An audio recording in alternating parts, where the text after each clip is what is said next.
Halleloia, halleloia. Miarabantsika hatrany tonga soa eto amin'ity fandaharana anina saza ity androany asabotsy 15 ny volana aogositra. Fampatsivana hatrany fa ity volana ity dia ny lohahevitra dia ny falikena. Ary androany atezara aminao ny lohateny androany dia ny hoe tenin'Andriamanitra. Ny tenin'Andriamanitra izay fototra tsy miova ao anatin'ny fanikena. Amen. Tenin'Andriamanitra dia fototra tsy miova ao anatin'ny fanikena.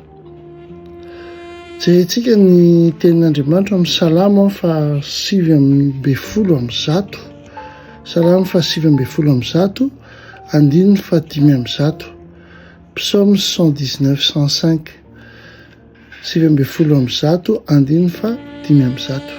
Izay milaza toy izao hoe fanilo ny tongotro sy fanazavana ny lalako ny teninao. Amen. Isan'andro dia mandray fanapa-kevitra isika. Misy ny hoe fanapa-kevitra mora ary eo koa ny tena sarotra. Mety manontany isika indraindray hoe tompo inona ny tokony ataoko? Iza no tokony hatoniko? Aiza ny lalana tokony alehako? Marina ve ity fanapa-kevitra ity be lehibe? Amin'ny fotoana toy izany dia mila zavatra azo antoka tsika, hitarika tsika. Satria raha hoe ny toe-po mety miovaova ny toe-po, mety miovaova ny hevitry ny olona na ny toe-javatra, fa zavatra anankiray tena tsy miova mandrakizay dia ny tenin'Andriamanitra. Amen. Ny olona anankiray izay miaina ao amin'ny fanikena amin'Andriamanitra dia tsy tokony hitehitra amin'ny fihetsem-pony, fa mianatra mametraka amin'ny fiainany eo ambonin'ny tenin'Andriamanitra. Satria ahoana? Ny tenin'Andriamanitra no mampiseho antsika lalana, tahaka ny voavakentsika teo amin'ny Salamo fa 7:100, andininy fa 5:100 teo, hoe fanilo ny tongotro fanazavana ny lalako ny teninao. Aleo saraitsaina hoe mandeha amin'ny toerana maizina ianao, raha tsy misy jiro dia mety diso lalana, mety hinjera, mety hidona amin'ny zavatra tsy hitanao. Rehefa misy jiro dia afaka mahita ny dingana manaraka ianao. Ohatran'izany ny tenin'Andriamanitra. Tsy voatery hampisehoantsika amin'ny fiainantsika manontolo Andriamanitra araka ny fampianarana eto, fa manome antsika fahazavana izy ampy-hanaovana ny dingana tokony atao androany. Manampy antsika ihany koa ny tenin'Andriamanitra hahafantatra ny sitrapony. Alleloia. Maro ny olona mety miteny hoe te hahafantatra ny sitrapon'Andriamanitra, fa raha ohatra ny tsy mamaky ny teniny tsika dia ahoana moa izany ny hahafantarantsika ny fomba fisainany? Romanina 12:2 milaza hoe miova amin'ny fanavaozana ny sainareo, mba hamantaranareo izay sitrapon'Andriamanitra dia izay tsara sy akasitrahana ny marina. Amen. Ny tenin'Andriamanitra no manova ny fomba fisainantsika. Dia rehefa mamaky baiboly isan'andro tsika dia mianatra n'izany hoe fanavaozan-tsaina izany, mianatra ny sitrapon'Andriamanitra. Amen. Ary izao tsy ny tenin'Andriamanitra no tokony hifanaraka amin'ny hevitritsika, fa ny hevitsika no tokony hifanaraka amin'ny teniny. Amen. Ary tsika atao hoe olon'ny finoana ny atao hoe kristianina. Ary rehefa olon'ny finoana isika dia tsy tokony hoe hiorina ny fihetsem-po. Halleloia.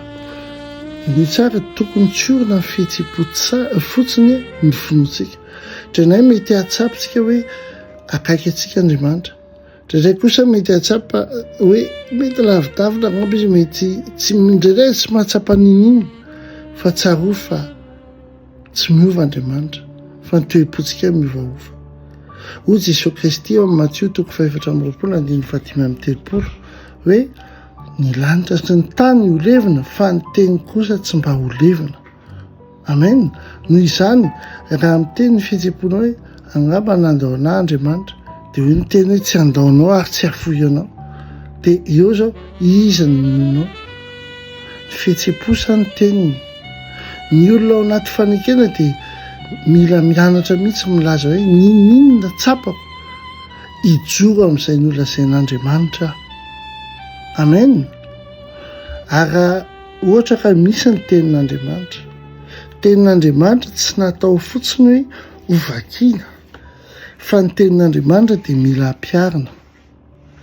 Tsy hoe mamaky baiboly fotsiny ianao na hoe mahalala andininy maro fotsiny, fa hoy Jesosy amin'ny Matthieu 7:24, ka na iza mandresa ny teniny izany ka mankato azy dia hoarina amin'ny lehilahy manantsaina izay manorina ny trano teo ambony vatolampy. Amen. Tsy ilay olona mandre ihany no natsoiny Jesosy hoe endry, fa ilay olona mandre ary manatanteraka. Alleloia. Araka ny afaka hoe mahafantatra ny diny maro tsika, nefa tsy miova ny fiainantsika amin'izany. Fa ny tena fanontaniana dia hoe inona no ataoko mba hahampiarako an'izay novakiako anaty baiboly. Amen. Raha miteny baiboly hoe mamelahy heloka dia mamelahy heloka. Raha miteny hoe aza mataika dia misafidiny marina. Raha miteny hoe tiavina fahavalonao dia mianara mity. Izany no atao hoe mametraka ny fiainana eo amin'ny tenin'Andriamanitra. Ary satria amin'ny fampiarana dia omeko ohatra ianao amin'ny andavanandro. Ohatra hoe hividy fitaovana vaovao ianao, fa ao anatiny misy boky toro lalana fa mpanamboatra. Afaka manaova hoe ianao hoe tsy mila an'io fantatro ihany ny fomba fampiasana azy, fa raha diso fampiasana azy ianao dia mety ho simba ilay fitaovana. Fa ahoana? Satria ilay namorona azy ny tena mahalala ny fomba tokony hampiasana azy. Ohatran'izany koa ny fiainantsika. Andriamanitra ny mpamorona antsika, fantany fomba tokony hainantsika ary ny teniny no toro lalana no omeny antsika. Rehefa tsy arahantsika izany dia mety eritreretintsika fa afaka manao izay tiantsika angamba, fa rehefa mandeha ny fotoana dia mahita ny vokatra izany tsika. Dia noho izany raha te hanaraka ny tanjon'Andriamanitra tsika dia mila miaino alay namorona antsika. Satria ny tenin'Andriamanitra dia fitaovam-piadiana ihany koa, ara-panahy. Amen. Rehefa nalay mpanahy tany an'hevitra Jesosy Kristy dia tsy niady tany devoly tamin'ny hevitr'olombelona. Isaky ny nakafana azy ny devoly dia hoy Jesosy voasoratra hoe, zareo ny Matthieu 5:4, Matthieu 4:4, tsy mofy ihany no iveloman'ny olona fa ny teny rehetra izay alohako ny vavan'Andriamanitra. Amen. Mitiky izany fa rehefa miatrika tahotra ianao dia mila mahalala izay lazain'ny tenin'Andriamanitra momba ny tahotra ohatra. Rehefa kivy ianao dia mila mahalala ny teniny izay lazainy momba ny atao hoe fanantenana. Nga eo ny fakam-panahy dia mila manana ny teniny ianao ao am-po.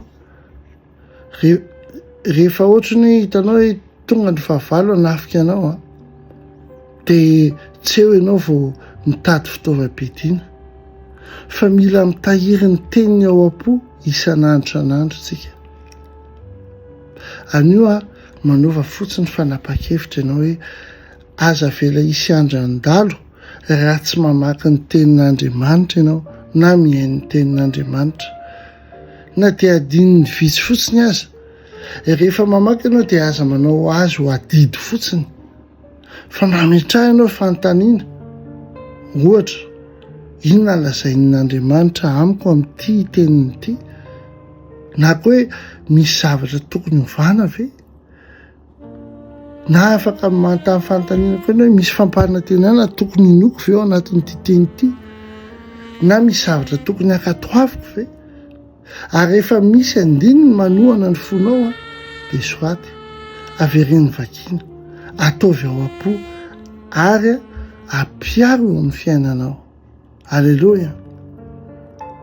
Afaka miteny ianao tahaka ny hoe manana fanambarana ianao ara-pinoana. Afaka miteny ianao hoe ny tenin'Andriamanitra fanilo ny tongotra fanazavana ny lalako, araka ny tao amin'ny salamo teo. Tsy ankana ny fihetsem-po na ny hevitr'olona, fa hijoa amin'ny tenin'Andriamanitra. Amena. Apiditra ny teniny ao am-poko, akatoa azy ara-piatra azy isan'andro. Ny tenin'Andriamanitra mantsy mifototra tsy miova eo amin'ny fiainana. Amen. Amin'ny anaran'i Jesosy Kristy. Amen. Mino fa nahakasika anao ary takatrao ny tenin'Andriamanitra. Ny tenin'Andriamanitra tsy teny vakiana fotsiny. Ny tenin'Andriamanitra mihitsy miteny hoe ny soratra ozy izy mamono fa ny fanahy ambadiky ny soratra amin'ny mamelona. Mila azontsika ary ampiaritsika ny tenin'Andriamanitra. Zay le hoe oka ianao andinika nyty teny ity andro aman'alina. Zay mandinika ny teny, zany hoe vakianao ny teny, raisinao ny teny, dia ampiarinao ny teny. Eritreretinao tsara hoe inona ny hevitry le teny. Amen. Hivavaka tsika ary. Rain'aizany an-danitra amin'ny anara-maherin' Jesosy Kristy. Misaotra anao izahay noho ny teninao. Misaotra satria tsy navelanao handeha anatin'ny maizina fa nomenao fahazavana hitarika ny diako. Omeo hetahita ny teninao mihitsy Andriamanitra. Esory tampoka ny akamoana sy ny zavatra rehetra manelingelina tsy hamaky sy handinika azy. Fa ny masinao, sokafo ny sainay rehefa mamaky ny soratra masina izahay. Ampio tsy ho mpiainy fotsiny fa ho pakatoso mpampiatra ny teninao. Rehefa iny very-hevitra iny Tompo oka ny teninao no hitarika. Rehefa matahotra oka ny teninao no hampahery ahy. Ary rehefa laim-panahy Tompo oka ny teninao no fitaovam-pidiako. Ary rehefa tsy fantatro izay tokony atao, hampatsahivy fa tsy miova ny teninao.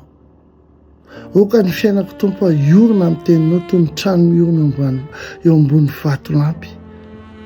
Amin'ny anara-maherinao Jesosy Kristy nanaovako izany vavaka izany. Amen. Amen. Eny tokoa fahasoavana sy famindrapona anaraka anao amin'ny andro rehetra iainanao dia toetra andro lava ohatran'i Jehovah ianao. Amen.